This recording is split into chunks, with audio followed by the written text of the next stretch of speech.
नमस्कार, स्वागत है आपका ITNA स्वदेश में। आप देख रहे हैं योर स्टॉक, जहां पर हम आपके सवालों का जवाब देते हैं। मैं हूं अंश बिलवार और मेरे साथ है मेरे सहयोगी प्रशांत, और अगले 1 घंटे हम आपके सवालों का जवाब देंगे। तो चलिए शो को आगे बढ़ाते हैं। आपको बता देते हैं कि सवाल कैसे पूछा जाए। तो सवाल पूछने का तरीका बेहद आसान है। आपके स्क्रीन पर एक व्हाट्सएप नंबर फ्लैश होगा। उस व्हाट्सएप नंबर पर आप अपने सवाल भेज सकते हैं। साथ ही साथ यूट्यूब पर जो दर्शक हमें देख रहे हैं वो अपने कमेंट सेक्शन में भी अपने सवाल भेज सकते हैं, क्योंकि टाइम टू टाइम हम वहां से भी सवाल लेते रहते हैं। तो सवाल पूछने का फॉर्मेट भी बता देता हूं, वो भी बेहद आसान है। आपको अपना नाम बताना है, कौन से स्टॉक में आपकी खरीदारी है, और स्पेशली आपका नजरिया क्या है। आप लॉन्ग टर्म लेना चाहते हैं या शॉर्ट टर्म। इससे हमें गेस्ट को काफ़ी आसानी हो जाती है आपके स्टॉक्स पर राय देने के लिए। तो चलिए इसी के साथ हमें गेस्ट को भी शामिल कर लेते हैं। GM फाइनेंशियल से हमारे साथ तेजस शाह जी जुड़ चुके हैं, और एंजल वन से राजेश भोसले जी हमारे साथ जुड़ चुके हैं। आप दोनों का बहुत बहुत शुक्रिया हमारे साथ जुड़ने के लिए हमारे इस खास पेशकश में। तेजस जी, आपके पास आना चाहूँगा। सबसे पहले बाजार देखा जाए तो पिछले सेशन में दिन के निचले स्तर से काफ़ी अच्छी रिकवरी आई थी, तो कहीं ना कहीं आशंका थी कि शायद यहाँ से रिवर्सल लेके अब ऊपर की तरफ तेज जाता हुआ नजर आएगा। आज के दिन की शुरुआत भी काफ़ी अच्छी हुई थी, गैप अप के साथ हुई थी, लेकिन उसके बाद हम देख रहे हैं कि काफ़ी वॉलेटिलिटी नजर आ रही है, काफ़ी सेलिंग भी होती हुई आ रही है दिन के उछली स्तर से। तो यहाँ पर टेक्निकली आपकी राय क्या बन रही है? गुड मॉर्निंग आपको और सभी दर्शकों को। निफ्टी की हम बात करें तो निफ्टी में जो फ्राइडे सेशन में हमने रिकवरी देखी थी जो निचले स्तरों से, और क्लोजिंग बेसिस पे हमने देखा कि 24,700 का जो एक इम्पोर्टेंट सपोर्ट लेवल है वो होल्ड किया था। 7 अक्टूबर को ये सपोर्ट लेवल फॉर्म हुआ था करीबन 24,694 का, और फ्राइडे के सेशन में जो क्लोजिंग आई थी वो भी उसके ऊपर आई थी। तो 24,700 से लेके 24,750 के करीबन काफी स्ट्रॉन्ग सपोर्ट जोन है। जब तक ये क्लोजिंग बेसिस पे ब्रीच नहीं होता, कोई बड़ी गिरावट लगती नहीं है। अच्छी बात ये है कि बैंक निफ्टी का स्ट्रक्चर रिलेटिवली बेटर है। बैंक निफ्टी में अगर देखेंगे तो फ्राइडे के सेशन में एक बुलिश एंगल्फिंग कैंडलस्टिक पैटर्न बनाया था, और उसका जो हाई था वो भी आज के सत्र में निकाल लिया। तो जब तक बैंक निफ्टी का में मजबूती रहेगी तब तक मुझे नहीं लग रहा कि निफ्टी में कोई मेजर वीकनेस आएगी। अगर 24,700 का स्तर अगर क्लोजिंग बेसिस पे ब्रेक होता है तो मेरे हिसाब से निफ्टी में 1 से 2% की गिरावट आ सकती है, और वो केस में 24,200 तक के भी लेवल हम निफ्टी में देख सकते हैं। बट जब तक 24,700 का जो स्तर है जो पकड़ के रखता है और कोई ब्रेक नहीं होता है क्लोजिंग बेसिस पे, तो यहां से एक बाउंस बैक रैली आ सकती है। ठीक है, तो ये है इंडेक्स पर इस वक्त नजरिया हमारे एक्सपर्ट की तरफ से आता हुआ। चलिए, नतीजों का दौर है और कई सारी कंपनियों के नतीजे सामने आ रहे हैं, और नतीजों पर बातचीत के लिए आज हमारे साथ जुड़ चुका है L&T फाइनेंस का मैनेजमेंट। हमारे साथ हैं कंपनी के MD और CEO सुदीप्ता रॉय। सुदीप्ता, बहुत बहुत स्वागत आपका। और नतीजों की अगर हम बात करें, ख़ास तौर पे प्रॉफिट्स की अगर हम बात करें, तो वो ऑल टाइम हाई पे रहे हैं, और ऐसे वक्त में भी जहां पर हमने देखा कि एक इम्पैक्ट जो था ख़ास तौर पे हीट वेव का, इलेक्शंस का, वो भी एक बहुत बड़ा फैक्टर था। तो बताइए, स्थितियां कितनी बेहतर हुई हैं, कितनी सुधरी हैं? Good morning. मैं पहले जो बताना चाहूँगा कि ये जो क्वार्टर है जिसमें हमारी जो प्रॉफिट्स है वो 696 करोड़ में आके रुकी है, which is one of the highest profits that we have declared for L&T finance as an organisation. हमारी जो ये क्वार्टर है, ये क्वार्टर काफ़ी चैलेंजिंग रहा, primarily on account of certain sectoral, जिसको हम बोलते हैं सेक्टोरल हेडविंड्स। कुछ कुछ क्षेत्र में हमारी थोड़ी कलेक्शन की कठिनाई आई। जैसे आपको पता है कि माइक्रो फाइनेंस सेक्टर जो है ये थोड़ा डिफिकल्ट टाइम से गुजर रहा है। इसमें कुछ कुछ लोकेशंस में कलेक्शंस में कुछ कुछ कठिनाई आई है। ये मैं बताना चाहूँगा कि हमारी जो कठिनाई है specially in the micro finance sector, ये ज़्यादातर एनवायरमेंटल इम्पैक्ट के कारण है और लिवरेज के कारण कम है। जैसे आपको पता होगा कि बिहार में, जैसे नॉर्थ बिहार में 60 साल में सबसे ज़्यादा बाढ़ आई है, और उसमें ऑलमोस्ट क्लोज टू 200 से 300 विलेजेस जहाँ पे हम लैंड करते हैं इम्पैक्टेड है। हमारी गुजरात में भी पहले फ्लड हुई है, साउथ गुजरात में फ्लड हुई है, और कुछ कुछ क्षेत्र में इलेक्शन के बाद जो सोशल बेनिफिट्स फ्लो था उसमें थोड़ा रुकावट आई है। इसके कारण हमारी जो कलेक्शंस एफिशिएंसी जो नॉर्मली 99.7 या 99.8% के ऊपर रहते हैं माइक्रो फाइनेंस बिजनेस में, वो थोड़ा घट गया है और घट के 99.43% में आके रुकी है। लेकिन ये भी मैं बताना चाहूंगा कि ये शायद इंडस्ट्री बेस्ट है, और इसमें एल&टी फाइनेंस का जो डिसिप्लिन है, एल&टी फाइनेंस का जो ऑन ग्राउंड प्रेजेंस है, एल&टी फाइनेंस का जो लास्ट 10 या 12 साल का जो एक्सपीरियंस और तजुर्बा है ये बिजनेस चलाने में, ये सब एक साथ आके ये रिजल्ट डिलीवर करने में हेल्प किया है। उसके अलावा माइक्रो फाइनेंस के अलावा हमने बाकी लाइंस ऑफ बिजनेसेस में जनरल इलेक्शंस के बाद भी थोड़ा सा क्रेडिट क्वालिटी का वर्सनिंग का साइंस दिखे थे हमको। अभी Q2 में हम बोल सकते हैं कि वो काफी स्टेबलाइज हो गया, और हम जो अभी Q3 में चालू कर रहे हैं, फेस्टिव सीजन चालू कर रहा है, फेस्टिव सीजन का इनिशियल जो कपल ऑफ वीक्स है ये काफी एनकरेजिंग रहा है, और हमारी यही आशा है कि ये क्वार्टर अच्छा क्वार्टर रहे। बिल्कुल सुदीप्ता जी, तो आपने जैसे कि अभी माइक्रो फाइनेंस पर भी बात की, तो उससे ही रिलेटेड मेरा सवाल है, तो क्या ऐसा कह सकते हैं कि एट प्रेजेंट कुछ भी स्ट्रक्चरल इश्यूज नहीं है माइक्रो फाइनेंस में, आपकी कंपनी में भी, और साथ ही साथ सेक्टर एज अ होल पर भी बता दीजिए। देखिए, सेक्टोरली थोड़ा ओवर लेवरेज का इशू है। मैं ये डिनाई नहीं करूंगा कि सेक्टोरली थोड़ा ओवर लेवरेज का इशू नहीं है, लेकिन अगर आप एल&टी फाइनेंस की बात करें तो we have been very careful, हम बहुत केयरफुल रहे हैं, और सावधान और सतर्क रहे हैं कि ओवर लेवरेज हमारी कस्टमर का किसी पॉकेट में सडन ओवर लेवरेज या पॉकेट्स ऑफ ओवर लेवरेज ना हो। इसमें कुछ 2-3 जिसको बोलते हैं गार्डरेल्स हम फॉलो करते हैं। पहली गार्डरेल है कि हम जब कस्टमर को लेन करते हैं उसको देखते हैं कि कस्टमर किसी भी और भी लोन, एल&टी फाइनेंस छोड़ के किसी और भी लोन पे जीरो डीपीडी या डेलिंक्वेंट है कि नहीं। अगर कस्टमर किसी भी और लोन पे जीरो डीपीडी है, हम उनको लेन नहीं करते हैं। दूसरा बात, हम पूरा कस्टमर का भी लिवरेज नहीं देखते, हम कस्टमर का फैमिली लिवरेज देखते हैं, क्योंकि आप जानते होंगे कि कस्टमर तो रहते हैं तो कस्टमर फैमिली में रहते हैं। अगर फैमिली में लिवरेज है तो कस्टमर जितना भी वेल मीनिंग ना हो, फैमिली का लिवरेज का इंपैक्ट कस्टमर के ऊपर आता है। तो हमारी जो क्रेडिट पॉलिसी है उसपे हम फैमिली लिवरेज हम देखते हैं। थर्ड थिंग जो हम देखते हैं, जैसे एमफिन आपको पता होगा कि नए गार्डरेल्स डाले हैं, लेकिन हमारी जो गार्डरेल्स है कि अगर कस्टमर का पूरा एक्सपोजर 2 लाख से अगर ऊपर ज्यादा है तो उसको हम लेंड नहीं करते। ये जो गार्डरेल है हम ये 2020 से फॉलो कर रहे हैं। एमफिन का तो गार्डरेल हाल ही में आया है कि 2 लाख के ऊपर लेंड मत करो, ओवरऑल लेवरेज, लेकिन हमारी जो ये गार्डरेल है ये 2020 से हम ऑपरेट करते हैं। और last but not the least, at any point in time हम एल&टी फाइनेंस से एक ही लोन देते हैं कस्टमर को। ऐसा नहीं है कि कस्टमर को एक लोन दे दिया, उसके बाद 6 महीने के बाद और एक लोन दे दिया, उसके 6 महीने के बाद और एक लोन दे दिया, कि एक टाइम पे एक कस्टमर का 3 पैरेलल लोन चल रहा है। ऐसा हम कभी नहीं करते हैं।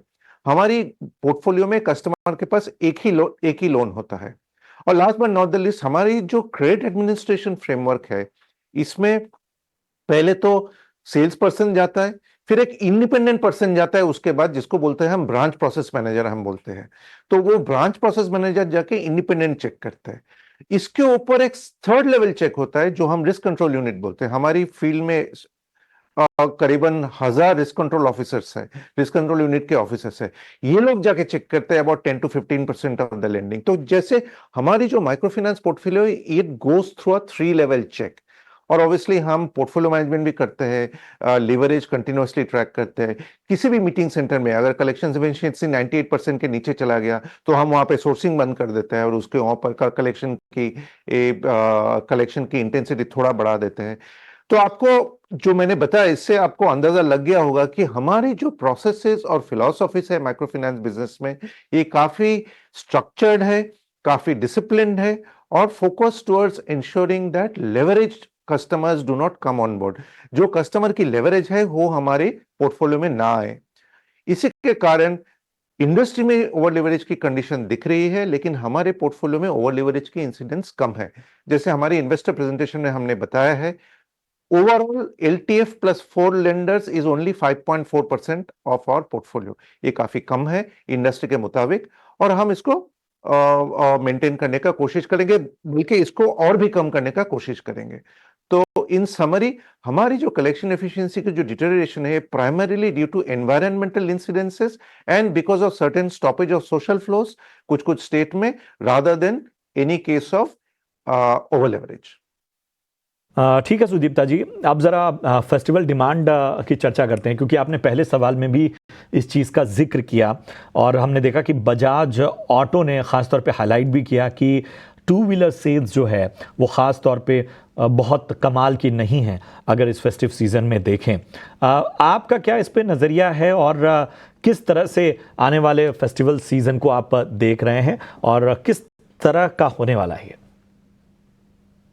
ये पहले महीने के अक्टूबर के पहली 10 दिन थोड़ी रेंज बाउंड रही है डिमांड, लेकिन हम हाल ही में, आज हम 21 तारीख को है और जो डिमांड हमको अभी अभी जो डिमांड दिख रहा है ये डिमांड काफ़ी ठीक ठाक दिख रही है और डिमांड में जो बढ़ोतरी आई है इसमें हम सेटिस्फाइड है। हमारी जो डिमांड, जो बहुत अच्छा डिमांड दिख रही है, ट्रैक्टर इंडस्ट्री में बहुत अच्छा हमारी डिमांड दिख रही है।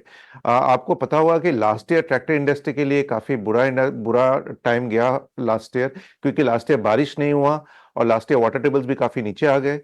इस बार भर के बारिश हुई है कंट्री में और ट्रैक्टर जो डिमांड है वो अभी काफ़ी उभर के आया है। इनफैक्ट दशहरा में, जो सिंगल डे ऑफ दशहरा में हमने रिकॉर्ड ट्रैक्टर का फाइल बुकिंग किया है हमने, और हमारी जो ट्रैक्टर डिमांड है वो काफ़ी स्ट्रांग दिख रहा है गोइंग फॉरवर्ड एज वेल, और दिवाली में मेरे को लगता है कि ट्रैक्टर डिमांड पीक करेगा। तो overall two wheeler demand in the last week का ग्रोथ जो दिख रहा है हमको, काफ़ी सेटिस्फैक्टरी डिमांड ग्रोथ दिख रहा है, ट्रैक्टर का काफ़ी सेटिस्फैक्टरी डिमांड दिख रहा है। और हम ये बताना चाहूँगा कि हम अभी हमारी डिस्ट्रीब्यूशन काफ़ी एक्सपेंड किए हमने, हमारी जो डीलरशिप पॉइंट्स है, हमारी जो पार्टनर्स है, ओईएम पार्टनर्स है, उनका डीलरशिप पॉइंट पे हमने काफ़ी अच्छा मैन पावर प्रेजेंस रखी है। और इस बार जो हमको देखने को मिला है कि जो स्टॉक है और जो ओईएम स्टॉकिंग है ये भी काफ़ी अच्छी है। तो अगर अच्छा कस्टमर ऑफटेक आएगा during Diwali, we are very well placed to take benefit of that. बिल्कुल सुदीप्ता जी, तो मेरा सवाल अभी एक्चुअली एनपीए रिलेटेड है। दो हम देख रहे हैं कि जो जीएनपीए और एनपीए थोड़े से ही लेवल से बड़े हैं, लेकिन जैसे कि आपने टारगेट बताया हुआ है कि 2026 तक आपका 3% का टारगेट है जीएनपीए को।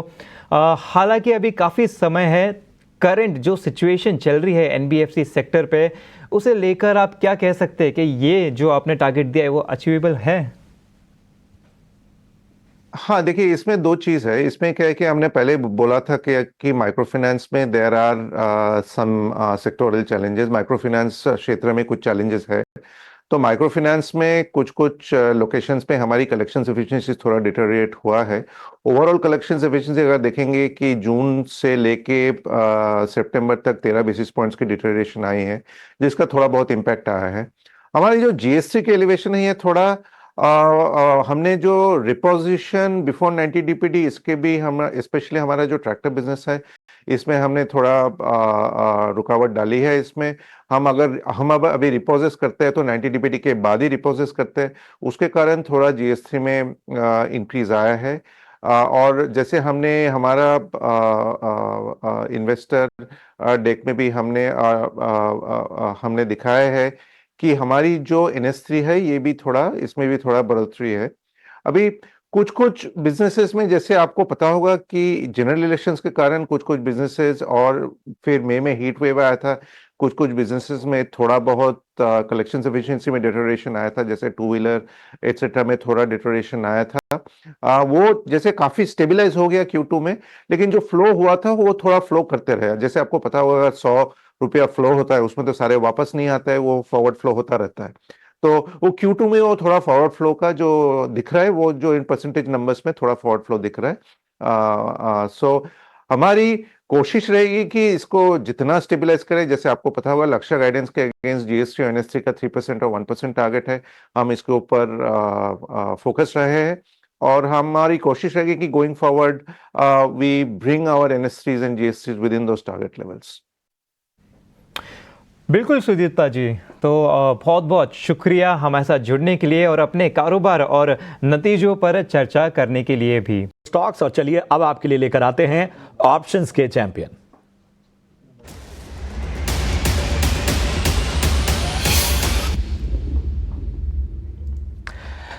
और हमारे साथ अभी फिलहाल जुड़ चुके हैं यस सिक्योरिटीज के लक्ष्मीकांत शुक्ला जी। लक्ष्मीकांत जी, गुड मॉर्निंग। आप बताइए ऑप्शन की रणनीति इस बाजार में क्या होगी? शुभप्रभात प्रशांत जी। आज की ऑप्शन की रणनीति हमारी तरफ से होगी इन्फोसिस में हमें 1860 का पुट ऑप्शन बाय करके चलना है। बेसिकली इस स्टॉक में डबल टॉप ब्रेकडाउन दिया हुआ है और यहाँ पे RSI में नेगेटिव डाइवर्जेंस भी शो कर रहा है। तो मुझे लगता है कि आने वाले समय में हम इसमें करेक्टिव मूव देख सकते हैं। तो इस रैशनली के साथ हमें 1860 का PE बाय करना है। एक्चुअली मैंने जिस लेवल से इनिशिएट किया था थोड़ा सा ये ऊपर आ चुका है, बट अगर ये डिप में मिलता है अराउंड 30 to 32 के लेवल के आसपास, तो हम 1860 PE को बाय करके चल सकते हैं।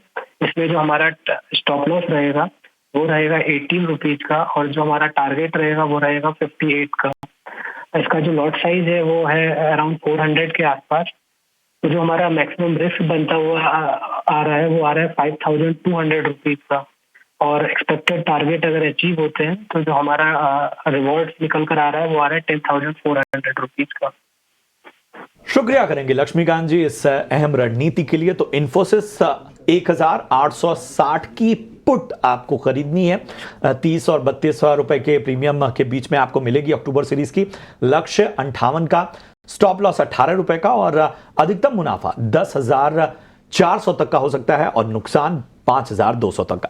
इसी के साथ सेबी का स्टैंडर्ड रिस्क डिस्क्लोजर लेकर आते हैं जो बताता है कि 90% लोग फ्यूचर और ऑप्शन ट्रेडिंग में नुकसान उठाते हैं। तो इसलिए अपने फाइनेंशियल एडवाइजर की सलाह और पक्की तैयारी के आधार पर ही ट्रेडिंग इनिशिएट करें। इन सबके बीच में कुछ यूट्यूब सवाल भी हमारे पास आ रहे हैं। गौरव है सोनीपत हरियाणा से और इन्होंने अपना सवाल IOC पर पूछा है। बाइंग प्राइस 162 रुपए है और 500 शेयर इन्होंने IOC के होल्ड कर रखे हैं। राजेश, मैं आपके पास आना चाहूंगा। Good morning. 162 की इनकी बाइंग है, इनकी बाइंग के आसपास ही है फिलहाल ये स्टॉक। बताइए क्या रणनीति होगी? 6 महीने का नजरिया मांग रहे हैं। देखिए, रिसेंटली क्रूड ऑयल के प्राइस मूवमेंट के हिसाब से इन ऑयल मार्केटिंग कंपनीज में काफी वॉलेटाइल मूव्स हमें देखने को मिले हैं। ओवरऑल अगर आप इस स्टॉक का अगर चार्ट स्ट्रक्चर अगर देखें तो 160 और 180 का जो है ये लास्ट कपल ऑफ मंथ से एक रेंज रहा है। 160 के आसपास इसका 200 DMA भी है और लास्ट कुछ महीनों से ये सपोर्ट जोन भी है। तो कोई भी अगर उनके लॉन्ग्स है तो 160 के नीचे स्टॉप लॉस रखना बेहतर रहेगा और ऊपरी स्तर पे 169, 172 ऐसे लेवल्स आते हैं तो वहां पे प्रॉफिट बुक करने की सलाह होगी। ठीक है, तो ये खास रणनीति IOC पे गौरव आपको मिलती हुई उम्मीद करते हैं कि आपके सवाल का आपको जवाब मिल गया होगा।